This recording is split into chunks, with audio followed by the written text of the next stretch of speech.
Of course. Now, I'm obsessed with this idea of energy. I mean, we all want to have more energy and focus. And normally we hear about the concept of energy in the context of caloric energy, like what should we eat and when and how much, and we need to get sleep. But what you're really referring to is neural energy, like the engagement of ourselves that's, sitting there ready to be engaged, but it requires the right experiential macronutrients, right? The experiential micronutrients, as opposed to, of course, we need good nutrition, but that's not sufficient. It's necessary, but not sufficient. So would you say that when we are, let's say, since a good number of our listeners are in adulthood, from our 20s on, that the things that excite us as adults that really generate some feeling of readiness or grab our attention are still informative toward guiding our decisions about best life and life purpose?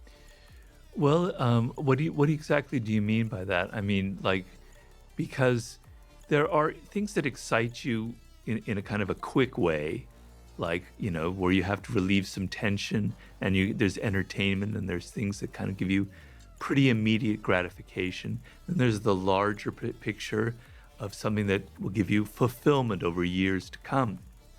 So you can feel that when you're older and you can pay attention to it. But a lot of the time is we're paying too much attention to the immediate pleasures of life, to what gives us instant gratification, and that's what we're grabbing for. So this is a much more kind of deeper process that involves that digging that I was saying. It's deeper than just kind of, I like this, I don't like that, kind of thing. It's more something macro than just that. And so when you're in your 20s or in your 30s or your 40s, you want to be paying attention to yourself. And the problem with people in the world today is you're not paying attention to yourself. You're not inside your own head. You don't hear those voices. You don't hear what you love, what you like anymore, because as I said, there's so many of these other distractions going on. And so you're always like attuned to what other people like, right? Because you're in social media. This is what people are following. This is what they're interested in. As opposed to disengaging, backing off from that and looking at yourself and going through the process of, that's not me. Actually, I don't really like that, And so what you're talking about is, I think, very profound, is levels of frustration or anxiety are definite signals that you must pay attention to, that they're telling you this isn't a good direction for you. This is a waste of time for you. And in general, I tell people, self-awareness, being able to hear those voices, to understand that your frustration is telling you something.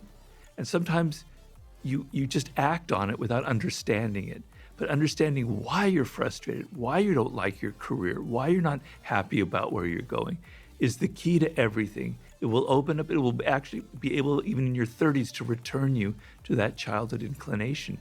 But if you can't listen to where those emotions come from, then they're useless. They're not teaching you anything.